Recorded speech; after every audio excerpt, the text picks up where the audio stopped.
so magnificently and so unimaginably high. Even now, as we try to imagine just how glorified he was, it isn't enough. And I think and I know that no matter how I perceive him to be, he is still better. No matter what kind of person I imagine him to be, he is still superior. And my thoughts lead to wonder, and my wonder leads to an epiphany, and my epiphany leads to amazement. He never ceased to amaze me. And I am reminded and motivated to do even more. And in this blessed month of Ramadan, when Allah subhanahu wa ta'ala sends his blessings to us as we breathe, as we speak, as we sleep, and multiplies our prayers and our recitations of the Holy Quran, I feel a sense of rejuvenation and a longing for worship for Allah subhanahu wa ta'ala, to follow in the footsteps of Imam Ali and all that he stood for. He stood firmly and proudly, but never let pride overcome him. To be patient and merciful, so that the most merciful would be pleased with him. Without question, without doubt. And every action he took was taken with the intention of pleasing our Lord and Creator. And my wonder grows, and my epiphany grows, and my amazement grows evermore. He never ceases to amaze me. Ya Ali, Ya Mawla Ali, Ya Ali, Ya Mawla Ali. Sallu ala Muhammad wa ala Muhammad.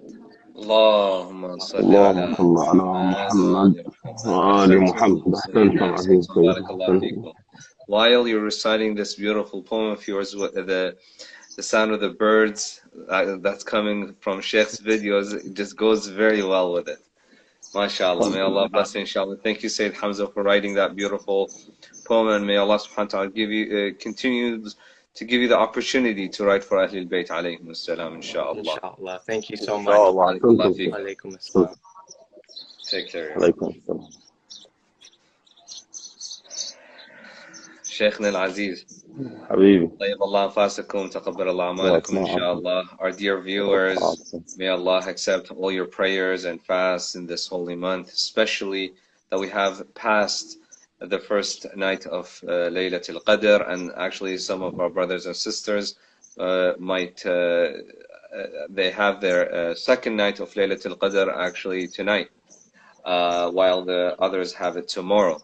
So inshallah, once you get the opportunity to do the a'mal, please keep all of us in your du'as, and may Allah subhanahu wa ta'ala accept all your prayers inshallah in this holy night. Sheikh al-Aziz, you're in a very, very holy place. No. And maybe a lot of us haven't gotten the opportunity to hear much about it. A lot of times, obviously, we hear the places, Medina, Makkah al-Munawwara, Karbala, Najaf al-Ashraf, and these holy sites. But one of the greatest sites and holy sites that maybe is not as discussed as much is Masjid al-Kufa, where you are at right now. Could you tell us a bit about it and just give us a small introduction about it, Sheikhna? Inshallah. Bismillah ar-Rahman ar-Rahim. وأفضل الصلاة وتم التسليم على محمد الصادق الأمين وعلى أهل بيته الطيبين الطاهرين لا سيما أمير المؤمنين صلوات الله وسلامه عليهم أجمعين. First and foremost, Jawad, if you see that my voice is different and all that, subhanallah, I've been to a lot of places, walhamdulillah, Karbala, Najaf, all these places. And while the Imams are buried there, for some reason today when I came here, and I could imagine the last moments of the Imam Amir al-Mu'mineen in this place, honestly, I can't hold myself back. Especially that on a day like this was the last time that the adhan was heard from the Imam.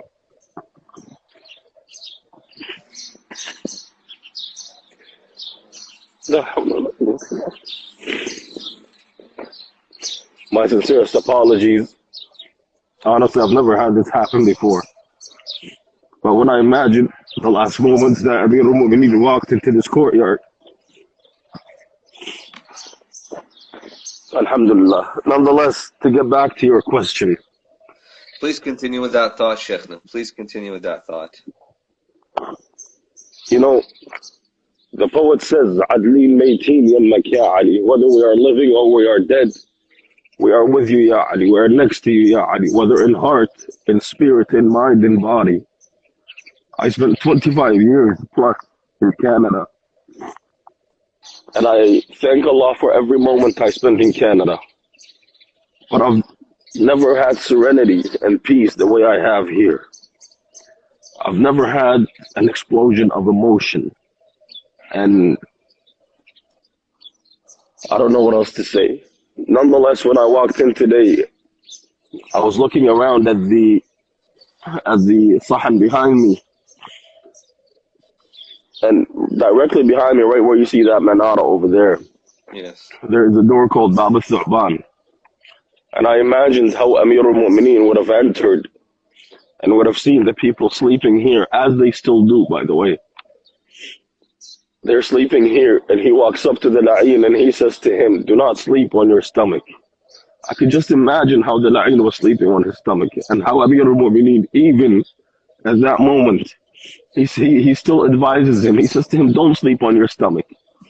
That is a sleep that Allah dislikes and His prophets. Rather sleep on your left or on your right or on your back.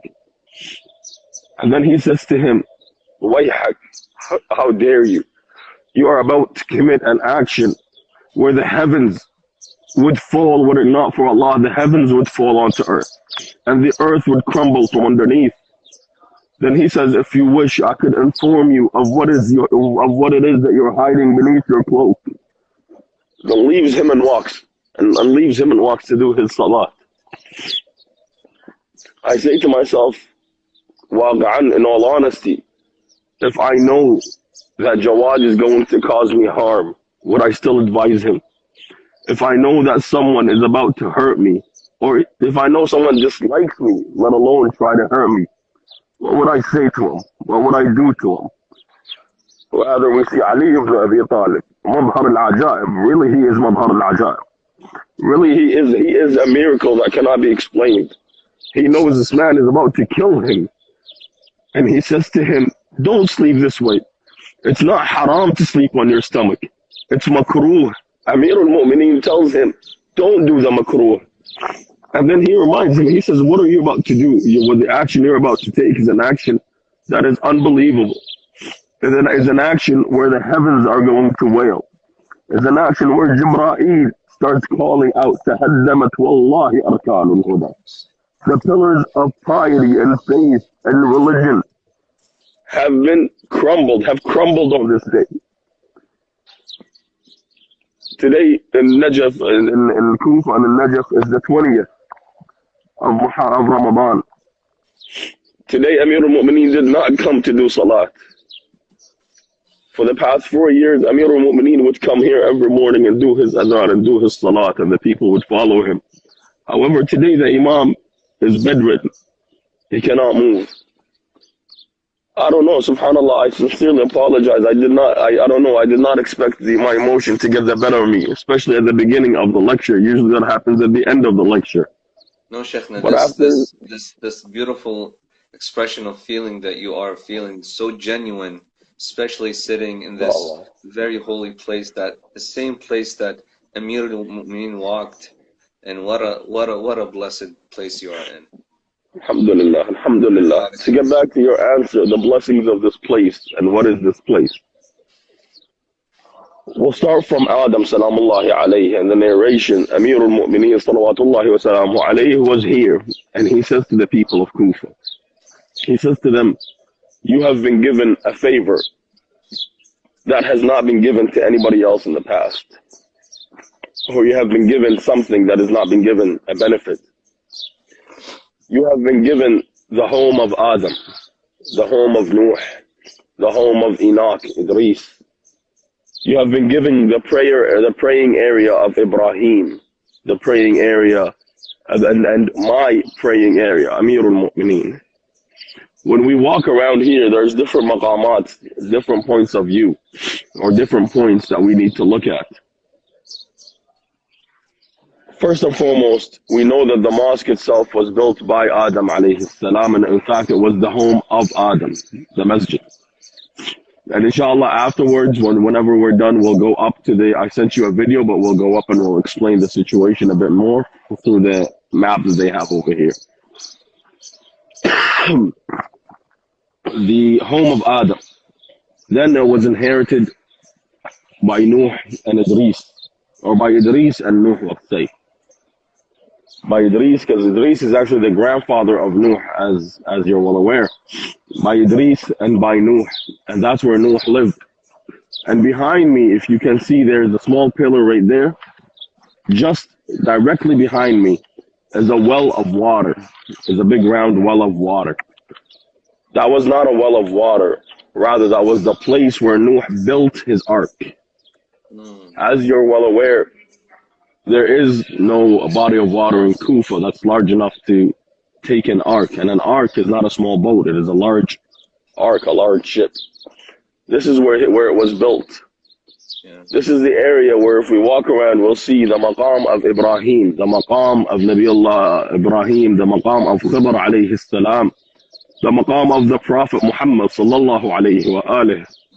The Quran says, سبحان الذي أسرى بعبده ليلا من المسجد الحرام إلى المسجد الأقصى.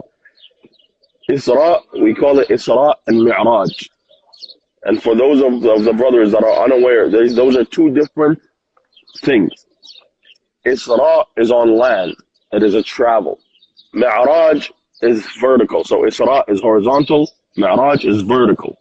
Mi'raj is to the heavens. Isra is on earth. Amongst the places was this place where the Prophet ﷺ came. And there's a place here where the Prophet asked permission to take time and to pray over here. So there's Maqam Nabiullah Muhammad ﷺ, the seal of the Prophet, before he went to Baytul Maqdis. In the narrations, it says that there are 4 masajid, 4 grand mosques.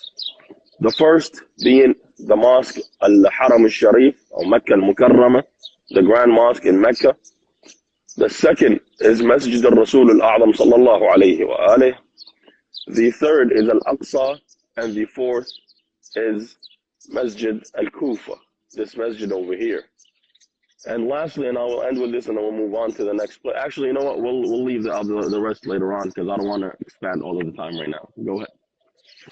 Well, Sheikh, you actually were just talking about the 4 holy places, and this specifically when if a visitor, a traveler visits to this mosque, they actually pray a full salat. They have the option to pray the full salat. And so, what is that significance?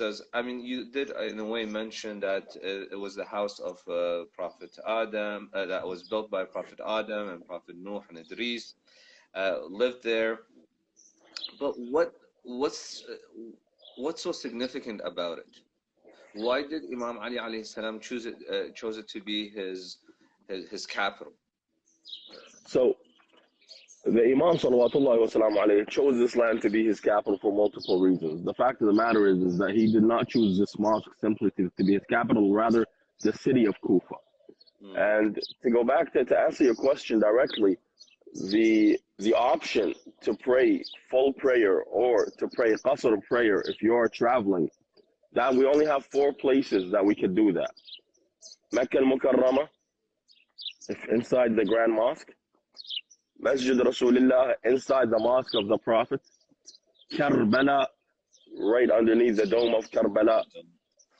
And behind, so actually, it's not directly under the dome. I think it's behind the Imam by about approximately 10 meters. So the Imam has to be in front of you because, as you know, you're well aware, we believe the Imam, even though he's in the ground, but he is ever present.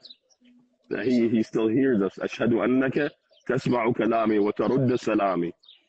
So we always pray behind him. We never pray in front of the Imams. That's just a side note. And the 4th place, the Imam al-Hussein alayhi salam, so Karbala. And the 4th place is Masjid al-Kufa. In fact, some of our scholars, they say it's not restricted only to the Masjid al-Kufa. Rather, it is all of Kufa. All of Kufa. So if it's only Masjid al-Kufa, the masjid is actually to my right over here. That would only be it. But it is all of Kufa. So whether you're here, whether you're 20 meters away, or whether you're 50 meters away from us, all of that, a kilometer away, all of Kufa is masjid, is considered an exemption for that. Amir al-Mu'mineen salawatullahi wa salamu alayhi, when he came here, we have to realize that Kufa was a central hub for the believers from worldwide and the non-believers. Kufa contained the Arabs, the Persians, the Turks, the Turkomans. The Turkomans are basically Arabized Turks, okay? And then what I mean by Arabized is almost like you know how we say African American, you know? They were literally Turkish Arabic, okay, or Arab Turks. Nonetheless, it had a lot of different points of views and opinions, and it had a lot of different ethnicities and races that were at odds with each other. And also political views too. Absolutely, a lot of political views, definitely. When Amir al-Mu'mineen came here, Amir al-Mu'mineen gave them something that they have never seen before, which is equality. Equality and equity, not just equality.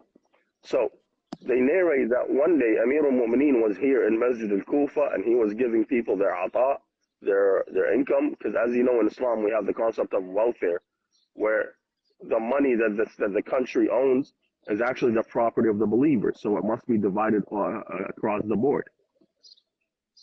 And they say that a woman and her servant came to the Imam. Her servant is a free woman, but she was a servant, okay? And the mother, not the mother, I don't know why I said the mother, but the lady was a free lady, and she had bought her servant. It's called indentured slavery. Basically, you sign a contract that you're going to serve this individual, whether to pay rent, whether to pay off debt, whether for whatever reason. When she came to Amir al-Mu'mineen, salawatullahi wa salamu alayhi, Amir al-Mu'mineen gave both of them the same amount.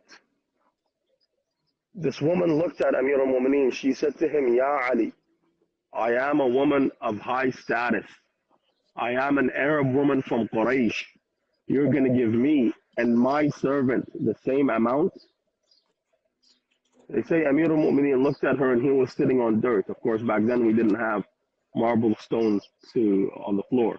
He was sitting on the dirt. They say he bent down and he picked up 2 stumps of dirt in his hand.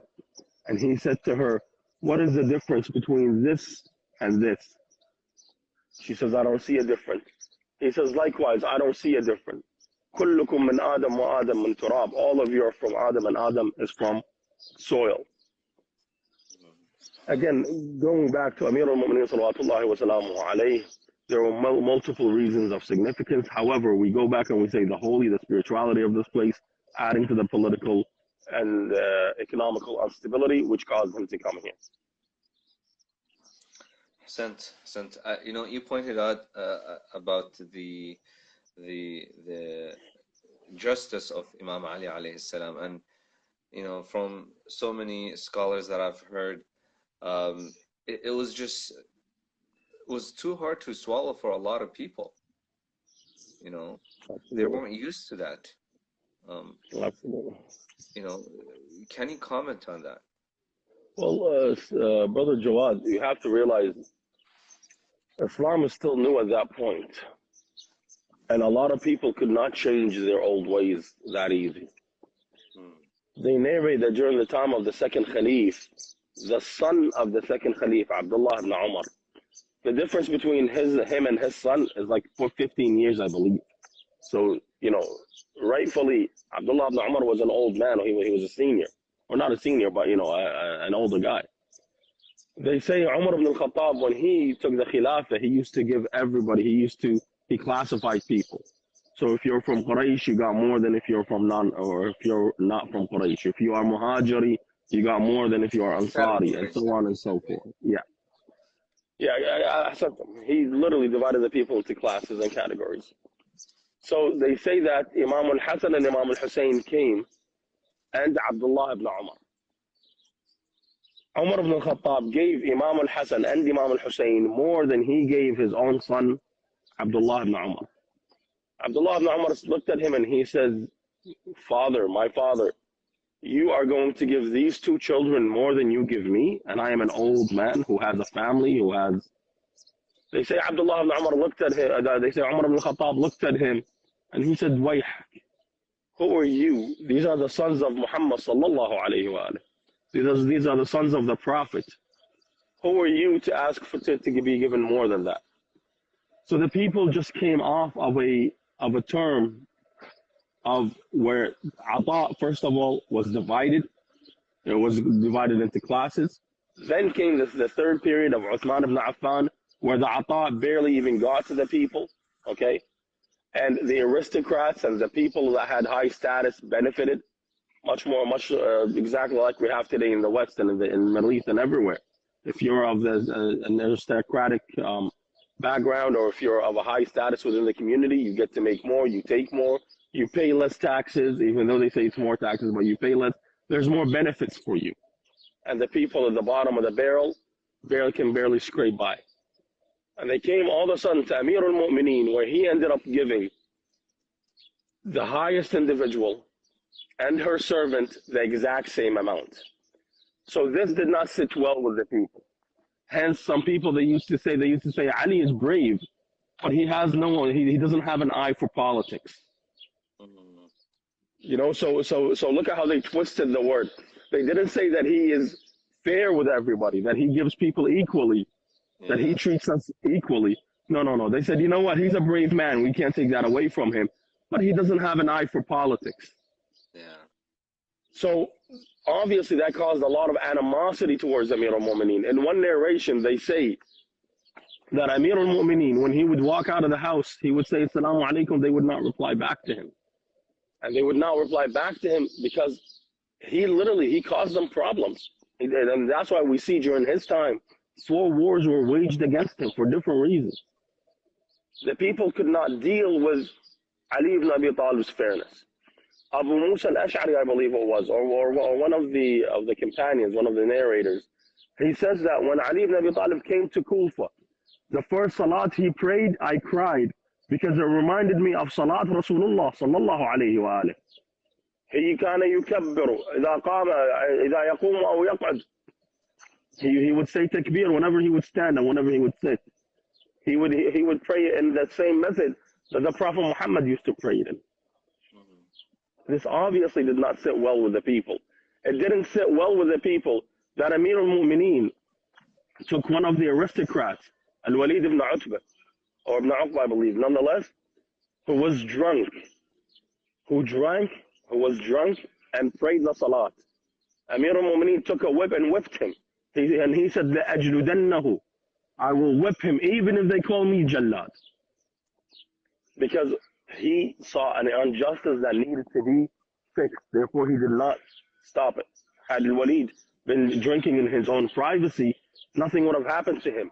But he was fasiq, who used to publicly announce his fiqh. So how could they sit well with him? They came to a man, and I'll end with this. They came to a man, and they said to him from Bani Umayyah, and they said to him, why do you fight Ali ibn Abi Talib? Leave Ali ibn Abi Talib be. He's already dead. Leave him be. Why do you have to fight him? Why do you have to insult him on the manabir? He looked at him and he said, Wayhak, Ali ibn Abi Talib chased us when we were kids, and we used to stone the Prophet. He used to chase us and beat us up.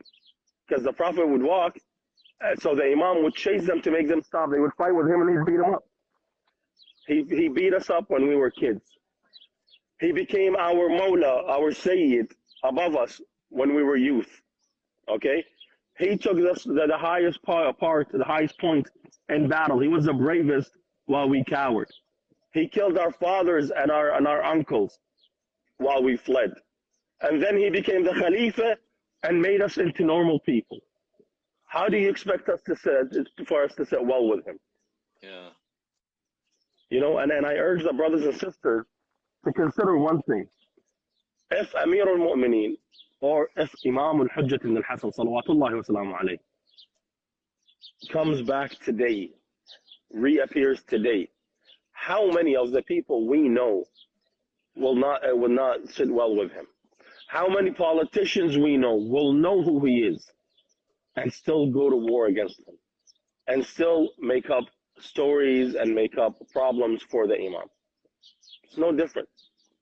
Even us, Sheikhna, even us, we're living in our comfortable lives here, or whatever we are living in, and then when the Holy Imam reappears and he might, wants certain things from us, are we willing to take that leap of faith and sacrifice our comfortable life, to be with him, to follow his orders and demands? I ask Allah that we can. I ask Allah to give us the strength and the faith to do. May Allah, inshallah, hasten his reappearance and strengthen our hearts and our beliefs. Ya Allah. Ya Allah. Ya Allah. Inshallah. And so, since we were talking about the Holy Imam Al-Mahdi Ajjalallahu Ta'ala Farajahu Sharif, how is that masjid or Kufa is linked to the Holy Imam? Simple. So, there's a saying in English that says, if I don't know where I'm coming from, where will I go? Literally, if you don't look at the breadcrumbs that are left in your trail, where do you expect to go? And how can you understand where you come from if you don't study it?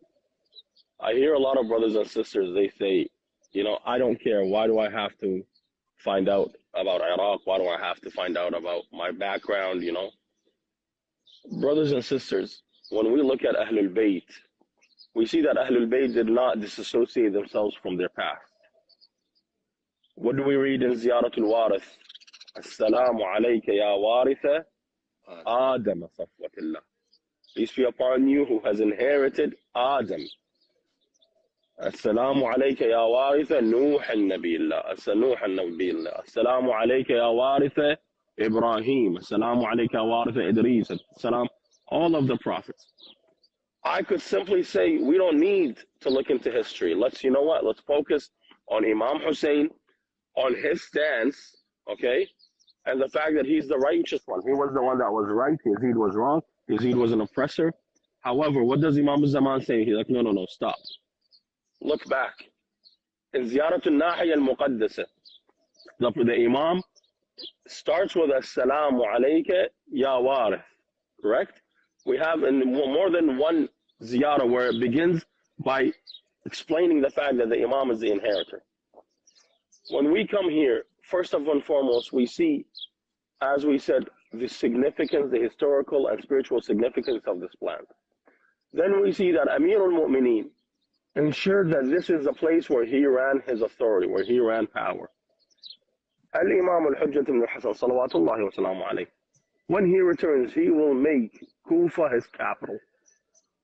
Masjid al-Kufa would be his administrative center, so to speak. Masjid al-Kufa and Masjid al-Sahla. And the Kufa would be his capital. Therefore, we ask Allah bihaqqihi that he hasten that reappearance. As the poet says, he says, مَا تَتَّصَبُّرُ بِالْكِضَارِكَ أَيُّهَا الْمُحْيِ الشَّرِيعَةِ. Our patience is wearing thin and it's dying, waiting for you. You who's going to bring life into this dying body, who's going to bring life into the Sharia. أيها المحيي الشريعة. فانهض. Rise. فما أبقى التحمل. We have no more we have no more patience. غير أشلاء جزوعة. We feel like we're weak. We feel like our limbs and our bodies are weak. Rise. There's a poet, and I'm sorry, this is, I'm veering off subject here, but it's important. There's an Arabic poet. He speaks to Imam al-Hujja, Ajjalallahu Ta'ala Farajah. He says, نطلبك دين يا الغايب. دقوم الدينك ورده. We have, what is dain? I forgot, alone? We have a problem that we are waiting for you to fix. We have avenged. We have certain things that must be avenged. There is a rib that was broken behind the door. We are waiting for you to avenge it. We are waiting for you to avenge the hit, the struck that happened in the Mi'rab. نطلبك قمر طاح على الشريعة وغاب. The moon that has collapsed right next to the water, right next to the river. نطلبك رقبة العطشان ونطلبك ثلث شبده. We are waiting for you to avenge he who has been killed. Thirsty. He whose liver and his heart were shredded into parts by the arrow. Brothers and sisters, we have to expect Imam al-Mahdi, Ajjalallah ta'ala farajah al-Sharif. We have to realize that he is the one waiting for us more than we are waiting for him. Because in all honesty, Jawad, I wake up in the morning, I go to work, I come back. Very, very rarely is the Imam on my mind. However, Imam al-Mahdi, brothers and sisters, is wandering lonely in the honor. Is by himself. And then in some narrations, some of the scholars, they say the Imam walks by his Shia's door. He walks by and he looks. In one story, they say that the Imam, a brother dreamt of the Imam, saw the Imam. Salawatullahi wa salamuhu alayhi. And the Imam had knocked on his door. I'm pretty sure you guys have heard this story. In the dream. And the Imam told him, I want to sleep. My name is Mahdi, Sayyid Mahdi, and I want to sleep. I want to spend the night over at your house. This child, or this man, the teenager in his mind, he says, you know what? My house is messy, Sayyidina. Just give me a second. Let me clean it. He says, I shut the door and I went to clean the house. When I came back, the Sayyid wasn't there. So I walked behind him. I saw him walking away. I walked behind him and I heard him say, Ilahi, طرقت باب شيعتي بابا والكل يقول اعطني دقيقتين أو دقيقتان. I knocked on my Shia's door after door, and they all say to me, give me 2 minutes. Brother Jawad, this means that we are not prepared. We are not prepared. Yeah. All of us, you know, the house and cleaning the house, that's a representation for our hearts. Mm-hmm. Yeah. If the Imam comes to me today, how many things in my life do I have to change in order for the Imam to live with me? If the Imam wants to knock on the door and enter my house today, how will he see me? How do I eat? How do I treat my wife, my sister, my brother, my mother, my father? How do I treat the people around me? How is my salat? What would he say about my salat? Sorry. What would he say about my salat? Is my salat going to be like his salat? Is my salat going to be like Habib ibn Mudahir and Muslim ibn Awsajah and Hani ibn Urwa, these companions? Or is my salat going to be like Umar ibn Sa'd? Nonetheless, Brother Jawad, sorry to veer off subject, but this is going to be the capital of the Imam. And when we walk over here, we expect to be walking next to the Imam. When I enter here, I think to myself, is the Imam here right now? Imagine right now you have a home that they're going to tell you that is your future home. That is where you are going to have your family and your kids. How often would you go to that home? Let's say once a month, right? Go make sure everything is okay, everything is in order. As we see in Vancouver, the mosque that's being built in Vancouver right now. How often do the brothers go to the mosque and see that everything is in working order? In my mind, I think that Imam al-Mahdi must come here every now and then just to check on things. However, when he comes here, does he see us? Does he look at us? Does he say, these are my Shia? Or does he say, these are my Shia? You know what I mean? There's a difference. When you look at somebody and you say, these are my Shia, they are mine, proudly. And sometimes you say it regrettingly. A man came to Imam Ja'far al-Sadiq alayhi salam and he said to him, Yabna Rasulillah, they are mocking us, they are calling us Ja'fari, as if it's a mark, a mark. He says, the Imam looked at him and he says, Ma aqal minkum man yattaba Ja'far ibn Muhammad. How very few of you that actually follow Ja'far ibn Muhammad al-Sadiq. I look at myself and I say, am I one of the followers or not? Truly, am I one of the ones that would have stood at the door of Ali ibn Abi Talib or not? Inshallah, if you give me permission, I think we've taken a lot of time. We should sum it up, correct? Or do we have more time?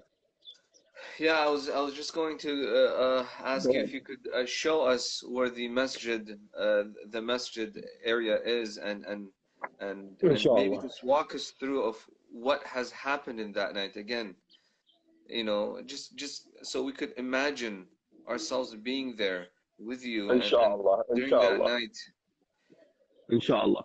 So unfortunately, we cannot actually enter inside the masjid. There has been a restriction put on all of the shrines for these few days. So unfortunately, we can't make it into the shrine.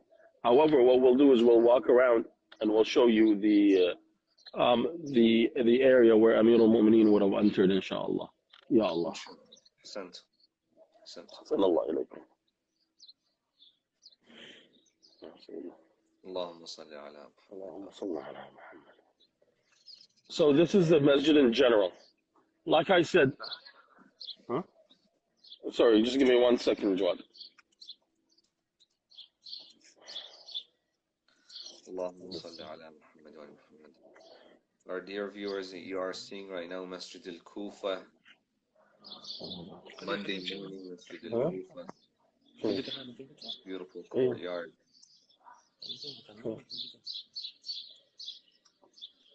There we go.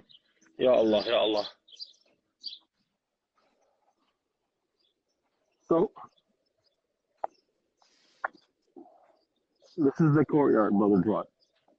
Yes. This, right over there, is called Dakkat al-Qaba. This is a place where Amir al-Mu'mineen used to sit and give his ruling. If anybody had any issues, this is where they would come. So, Jawad, if you can see to my right, Yeah. unfortunately it's really bright, so we can't really see that well. So this is the original area of the masjid. Can you see the actual masjid from the inside? I'll walk into the shady area. Somewhat see it. Yeah, I can see an entrance to that masjid. Yeah. So that is the original masjid itself, correct? Yes, absolutely. So when we look at here, so this door right there, it's called Bab al-Hajjah. Can you see it? Yeah. That's called Bab al-Hajjah, okay? So the Imam would have walked through that door. The people would have been sleeping in this courtyard right here. So the Imam would have walked up through here. And this here is the actual old masjid. So you can see that there's a clear distinction. Mm-hmm. And that would have been where the old masjid was. And these are the doors to enter to them, correct? These are the doors. There are multiple doors to enter. Yes. Okay. And this here, you see that mihrab over there, Jawad? Can you see it? Yes, I do. It's not clear, but I do see it now, yeah. So this is the mihrab where Amir al-Mu'mineen used to pray his mustahab salawat. His mustahab prayers. Okay? Yes. And then he used to... Now again, I can't stay and I can't zoom in, but I'm going to try to kind of get you an overview of the masjid itself. If you can see the mihrab from inside there. Can you see the red over there? So this is that's where the mihrab is. It's completely covered in red right now. Yeah, we see it, yeah. Okay. So the Imam salawatullahi wa salamuhu alayhi, right next to the mihrab itself, there are pillars, Brother Jawad. Yeah. So they narrate that the Imam salawatullahi wa salamuhu alayhi, when he entered, he said to the people, As-salat, as-salat, yarhamkumullah. And then he began to do the salat. Now we have two different narrations. One narration says that the Imam salawatullahi wa salamuhu alayhi, he was doing his salatul. Sorry, my apology. One narration says that the Imam was doing his nafila salat, mustahab salat, while others say no, it wasn't mustahab, it was the actual prayer. However, nonetheless, those pillars, next to one of those pillars, Al-La'in was standing. So he waited for the Imam. Those pillars. Yeah. So if this is the pillar, so you know what? Let's let's go do tashbih next to that mihrab over there. And So again, I if you apologize. say if it was the mustahab prayers that the Imam used to pray in that particular mihrab, so was Yeah. he at that particular mihrab or at the one in the masjid, in the So original masjid? collectively, alaykum assalam wa rahmatullah. Collectively, the idea is that he was inside the masjid. Mm-hmm. Collectively, so most people say that he was inside the masjid and he was doing the nafila inside the masjid or the actual prayer. Okay. So Yes. as you can assume, this is the mihrab right now. Okay. Yeah. So this is tashbih. This is not the actual mihrab, but we can assume that the imam was right there doing his salat. They say that the la'in came and stood behind the pillar, like so, and waited for the imam. The imam salawatullahi wa salamu alayhi kabbara takbirat al-ihram. And this is the final time that Al-Kufa hears Amir al-Mu'mineen doing takbir. After that, he read his two surah. And there's people sleeping here. I don't want to be too loud. I apologize. Then he did his first rak'ah. Then his second. Then his first sajda. And then he did his second sajda. As he was raising his head from the second sajda, the la'in was standing right behind the pillar. As he was raising his head, the la'in approached the imam. As the imam was raising his head and struck him right there. They say when the imam, salawatullahi wa salamuhu alayhi, when he felt the heat of the blade, he said, Bismillah wa billah wa ala millati rasulillah, fuztu wa rabbil ka'bah. The Imam salawatullahi wa salamuhu alayhi, they say that night, spent the whole time walking, saying, Mata yanba'ithu ashqaha. When would the shaqi come forth? That's how he spent his last few days. His last few years, in all honesty, Brother Jawad, the Imam spent it very lonely. The Imam used to say, I have gotten tired of them. They say in the narration, Kulthum or Sayyidah Zainab says that Amir al-Mu'mineen salawatullahi wa salamuhu alayhi, I saw he woke up, but he woke up frantically from his sleep. So I said, Ya Abba, what is happening?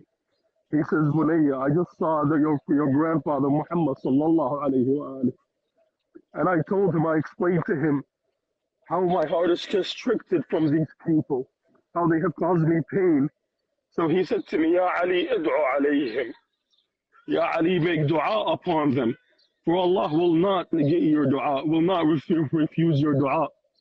So he said, I made dua. I said, Allahumma abdilni bihim khayra, wa abdilhum biya sharra. Oh Allah, replace me from them by someone who is better, and replace them over me by someone who is worse than I am. They left the Imam. They say that the Imam, when he fell, people started panicking and frantically running around. He says, don't worry. He will come. He will come through one of these doors. As they were sitting, they brought the la'in. Of course, we can imagine Imam Hassan and Imam Hussein on either side of him. Imam Hassan and Imam Hussein, they came to him. They wanted to take him to the home. He said to him, no. He said, Bunay Hassan, taqaddam wa salli bil nas. Look, brothers and sisters, Amir al-Mu'mineen, his head is bleeding. They wanted to carry him. He said, no, finish the salat. Hassan, you pray in my stead. You do the salat in my stead. Subhanallah. However, for us, salat is not even secondary. But Ali ibn Abi Talib, on this morning, the morning of the 20th, when the sun came up, Amir al-Mu'mineen looked and he says, Allahumma ashhad, oh Allah, you are witness. ما طلعت هذه الشمس في يوم وعلي نائم. That no day has this sun risen and I have been sleeping. Rather, he spent his whole night walking around, making sure that the poor had what they need and that it was time for salat. That was Ali ibn Abi Talib, salawatullahi wa salamuhu alayhi. Maulana, I don't know what else we could say about Amir al-Mu'mineen. Amir al-Mu'mineen, salawatullahi wa salamuhu alayhi, is an example that cannot be repeated. Is an example that cannot be repeated. Alaykum as-salam. Maulana Amir al-Mu'mineen, on a day like tomorrow, on a day like today, tonight, on a day like tonight, They say he gathered his brother, his sons, and his daughters. Amir al-Mu'mineen had a large family. He gathered them, and the first thing he said to them, do not disobey the daughters of Fatima. لا يعصين أحدكم أو فعل أو لا يعصين أحدكم بنو فاطمة أبناء فاطمة هو أبناء فاطمة حسن حسين الزينب.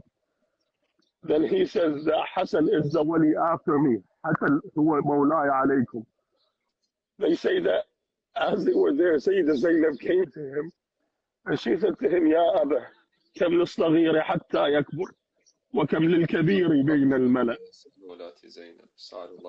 She looked at him and then she said to him, يا أبا حدثتني أيمن بحديث كربلاء. Ayman told me about what happens in Karbala. However, I want to hear the hadith from you, Ya Abba. He looked at her, and the Imam was weak at this point. They say he had his head wrapped. They wrapped his head in a yellow bandana, or in a yellow, piece of cloth. They could not tell where the cloth ended and where the Imam's face began from the poison and from the blood loss. Nonetheless, he said to her, بني زينب الحديث كما حدثتك به أيمن. بني زينب, the story is as Ayman told you. فكأني بك وبنساء أهلك بهذا البلد خاشعين فصبرا صبرا. I see you and your sisters and the women are with you in this land خاشعين, be literal, in fear. She said to him, أبا يا أمير المؤمنين من كفيلي? You're going to be leaving. Who is the one that's going to care for me? He says, بني زينب كفيلك أخوك الحسن الحسين. Hassan and Hussein are your kafil. She said, no, Abba. Al-Hassan and Hussein are my imams. I want a kafil for myself, someone to take care of me. I want someone to serve me. Hassan and Hussein, I have to serve them. He says, بني زينب, look at your brothers. أخوانك كلهم موجودين. Look at them. Choose one amongst them. They say, نظرت إليهم وكان العباس بينهم. Al-Abbas was in between them, and Al-Abbas was really tall, broad-shouldered.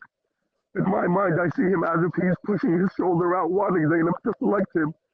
She looked at him and she said, أبا يا علي, أبا يا أمير المؤمنين, أخي العباس. He said, بني عباس, تقدم.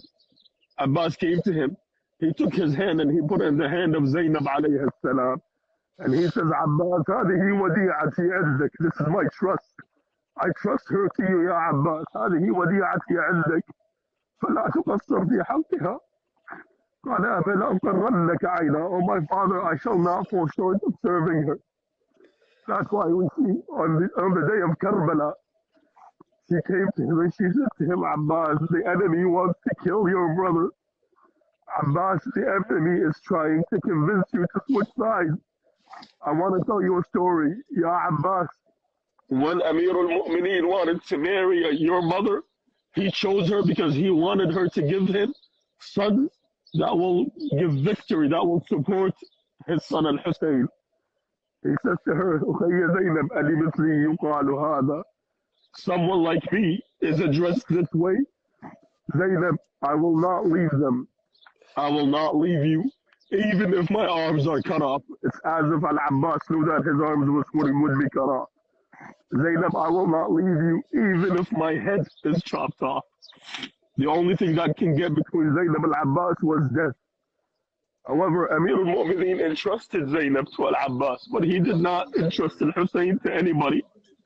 Al-Hussein was left. Everybody from Ahlul Bayt had their own kafan from the Prophet, except for Al-Hussein. Amir al-Mu'mineen was wrapped in the kafan of the Prophet, but Al-Hussein ibn Ali was left on the ground of Karbala.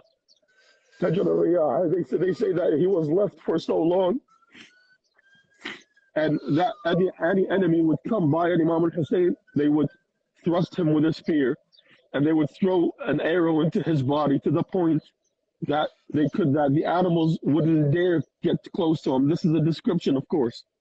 They say, a poet says, لا تأكل السرحان شلوة عينهم مما عليه من شدة القنا المتكسر. That even if the animals wanted to get close to him, they couldn't, because his body looked like a porcupine.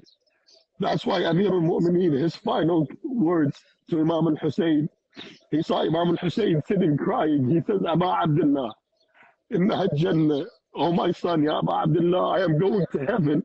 He says, Bala, I know you will be, oh my father. ولكنني أبكي لفراقك. Amir al-Mu'mineen answered him. He says, بني لا يومك يومك يا أبا عبد الله. لا يومك يومك يا أبا عبد الله. I ask Allah بحق الحسين الوجيه وجده وأبيه وأمه وأخيه أن يفرج ويعجل فرج مولانا الإمام المهدي جل الله تعالى فرجه. اللهم صل على محمد وآله الطيبين الطاهرين وإلى أرواح المؤمنين والمؤمنات وأرواح من مات على الهدى والإيمان. رحم الله من قرأ الفاتحة مسبوقة بالصلاة على محمد وآل محمد. اللهم صل على محمد وآل محمد. بسم الله الرحمن الرحيم.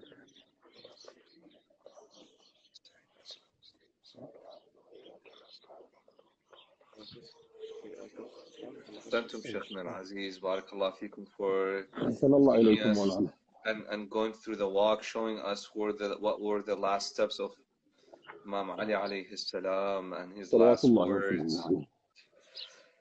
Sheikhna, I have one request from you. Inshallah, before you leave Masjid al-Kufa, on behalf of everyone who is watching this program, please pray to Salat Rak'ah on behalf of all of us, inshallah, and keep us in your du'as. Inshallah. And also when you visit Amir al-Mu'mineen salamullahi alayhi in any of these nights, please keep all of the viewers in your du'as, and please pray to Salat Rak'ah on behalf of all of us. May Allah subhanahu wa ta'ala accept it from you. Barakallahu feekum, Sheikhna. You really made us walk, especially through these difficult times that everyone is going through, and we're all sitting cooped up in our homes. You gave us this heart, our hearts opened up when we actually saw this beautiful masjid, connected to the Imam more than at any time. Thank you so much, Samahat Sheikh. May Allah bless you, inshallah. May Allah protect you and protect your family. وإياكم إن شاء الله. الله يحفظ. خادم لك حبيبي. أحسن الله إليك. نسألكم الدعاء حبيبي. نسألكم الدعاء. الله يحفظكم. في طاعة الله. مع السلامة. في أمان الله. في أمان الله. Our dear viewers, please also keep Samahat Sheikh Khalid in your du'as in these holy nights. Barakallah fikum, inshallah. We now have the last portion of our program, and inshallah you have enjoyed this and truly connected to Amir al-Mu'mineen salamullahi alayhi and his tragedy through this walk, inshallah. I know all of us are going through a very difficult time, cooped up in our own places, but a lot of hard work has been going on. Sheikh himself, he had to actually travel a long distance from his home to Kufa to make this possible for all of you, inshallah. May Allah, inshallah, bless all of you. Keep him in your du'as. Keep all the mu'mineen in your du'as, especially those volunteers who are working extremely hard to make programs day and night to make things happen for all of you. Please keep them in your du'as. Our program don't end here. We have our last portion, and let's continue this majlis with a lamentation for Mawla Amir al-Mu'mineen salamullahi alayhi. Let's please invite Brother Mullah Mustafa Jum'ah with a loud salawat ala Muhammad wa ali Muhammad. Allahumma salli ala Muhammad wa ali Muhammad. Allahumma salli ala Muhammad wa ali Muhammad. Allahumma salli ala Muhammad wa ali Muhammad. Allahumma salli ala Muhammad wa ali Muhammad. Inshallah, by the time we wait for Brother Mustafa, just a few quick announcements. Tomorrow, inshallah, we will continue with the a'mal of Laylatul Qadr, starting at 10 p.m. through a Zoom link, inshallah, that will be advertised as well. Please keep everybody in your du'as. That again, these programs and that the program for the a'mal that will be done on Laylatul Qadr will be led by the youth. So it will be all the youth with so much talent, with so much passion, will be reciting. And so please join us if you can. If you have yourself, you'd like to participate, please let us know, and inshallah we'll make sure that you will be included in the program, inshallah. Barakallah feekum, inshallah. Assalamu alaikum ya Mustafa. Alaikum wa rahmatullahi wa barakatuh. May Allah inshallah accept your amal and your fast in this holy month. I'd like to start by sending my condolences to the believers on the commemoration of the martyrdom of our Imam Ali ibn Abi Talib alayhi salam. Salamullahi alayhi. On a night like this, the believers will be mourning Ali ibn Abi Talib alayhi salam, but also on a night like this, there are young orphans walking around helplessly, for Imam Ali was known as the father of all orphans. He would go every night and the orphans would come to the door of Ali ibn Abi Talib. But on a night like this, they come to the door, but there's no one there to open the door. So the poet says, "In our eyes it is written, we are all Ali's children. And when the body it dies, for Ali the heart it cries, we are all Ali's children. In our eyes it is written, we are all Ali's children. In our eyes it is written, we are all Ali's children. And when the body it dies, for Ali the heart it cries, we are all Ali's children. We are all Ali's children." Oh Haidar, we're your children, and in your name I begin to tell you, oh death, oh Karar. Whenever death calls our name, just like when to you we came, we yearn for you as our Savior. For you we've lived and we've died, just like in life we relied on you as our guide and helper. Allah. When death takes us, intercede, let the angels on us read that Haidar is our hereafter. Whenever we had a wish or drowned within our anguish, we called for our interceder. When into our sins we drown, turns into a golden crown, the love for Muhammad's brother. Allah, Allah. Your love crowned our existence. Our death seeks your assistance. Your love crowned our existence. Our death seeks your assistance. On you the soul it relies. For Ali the heart it cries. We are all Ali's children. We are all Ali's children. In our eyes it is written, we are all Ali's children. In our eyes it is written, we are all Ali's children.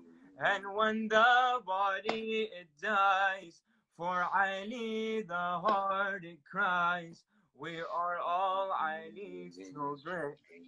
We are all Ali's children.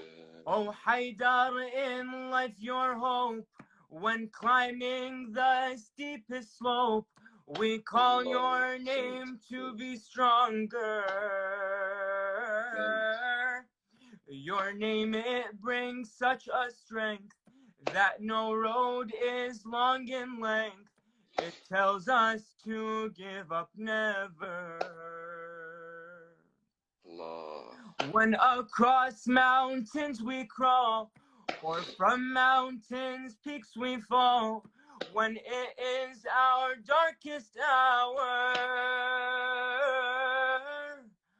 Oh Haidar, it's in our blood that we call for our beloved. You never fail to answer. We were taught from our cradles, we were taught from our cradles that Ali brings miracles and teach the son with the mother. Haidar's the father of dust, your wishes to him entrust. He loves every son and daughter. The father of dust we'd call, knowing he's father of all. Just as our tears his hand dries, for Ali the heart it cries. We are all Ali's children, in our eyes it is written. We are all Ali's children, in our eyes it is written. We are all Ali's children, and when the body it dies, for Ali the heart it cries. We are all Ali's children. We are all Ali's children. Oh Haidar, we have a pride, and in this pride we reside. In each servant and lover,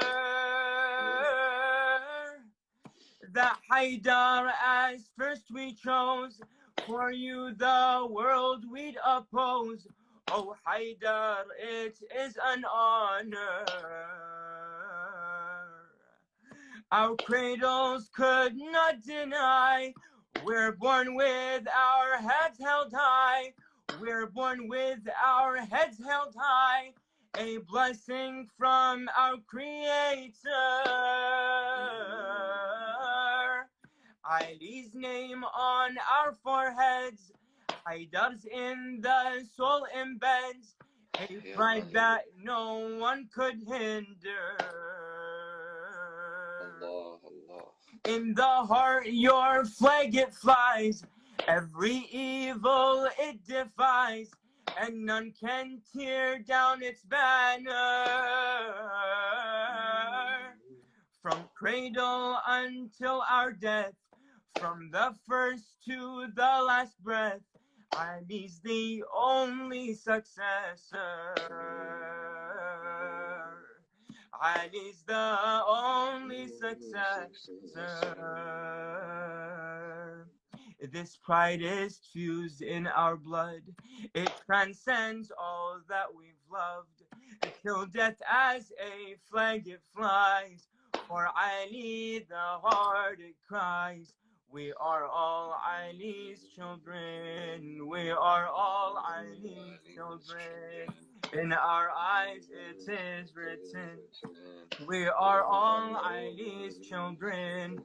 In our eyes it is written.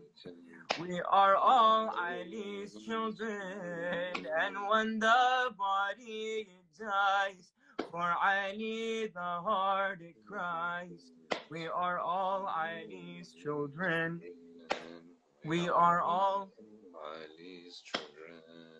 A love that burns like a flame, fuels it their envy and blame. Never does it fall or falter.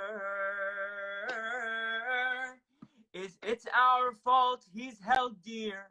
To blame Haidar none would dare, when in one hand he held better.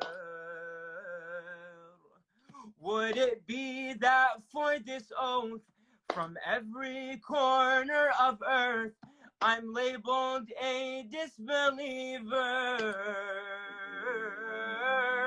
Regardless, they've understood, if alone on earth I stood, my belief won't fall nor wither. Give me in one hand the world, the other limitless gold, and by God I would choose neither. Nothing challenges the worth of a love I've had since birth, and nothing can come close either. And nothing can come close either. The world's aware of my place. It's tattooed upon my face. And in death with it I'll rise. And in death with it I'll rise. For Ali the heart it cries. We are all Ali's children. We are all Ali's children. In our eyes it is written. We are all Ali's children. And when the body dies, for Ali the heart it cries.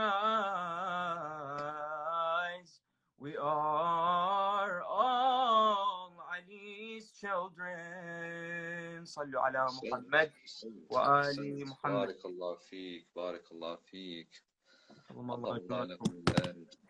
May Allah bless you and bless your beautiful voice. بارك الله فيك. مولانا العزيز. طيب الله أنفاسكم إن شاء الله. حبيبي وأنفاسكم. May God bless you inshallah and keep us in your du'as. Inshallah, you as well. You as well. بارك الله فيكم. So our dear viewers, we're coming to an end of our programs, and just a reminder, we will be having the A'mal going on tomorrow and Wednesday night, so please make sure you follow. We also have Heaven's Kitchen happening on Wednesday and ladies only program on Tuesdays and Thursdays, so please make sure you're checking all that information on our social media. Barakallah fikum. Let's end this dua. Bismika al-azim al-a'zam al-a'azz al-ajal al-akram. 10 times together. Ya Allah, Ya Allah, Ya Allah, Ya Allah, Ya Allah, Ya Allah, Ya Allah, Ya Allah, Ya Allah, Ya Allah. اللهم عجل لوليك الفرج وسهل مخرجه واجعلنا من أنصاره وأعوانه. بسم الله الرحمن الرحيم. اللهم كن لوليك الحجة ابن الحسن صلواتك عليه وعلى آبائه في هذه الساعة وفي كل ساعة وليا وحافظا وقائدا وناصرا ودليلا وعينا حتى تسكنه أرضك طوعا وتمتعه فيها طويلا برحمتك يا أرحم الراحمين. ولقضاء الحاجات رحم الله من قرأ سورة الفاتحة تسبقها الصلاة على محمد وآل محمد. اللهم صل على محمد وآل محمد. Barakallah fikum. Those who are doing the A'mal tonight, please keep us in your du'as. Please keep Sheikh Khalid in your du'as and everyone in this majlis. Barakallah fikum. Taqabbalallah a'malakum. And inshallah we'll catch you in our future programs. Wassalamu alaikum wa rahmatullahi wa barakatuh.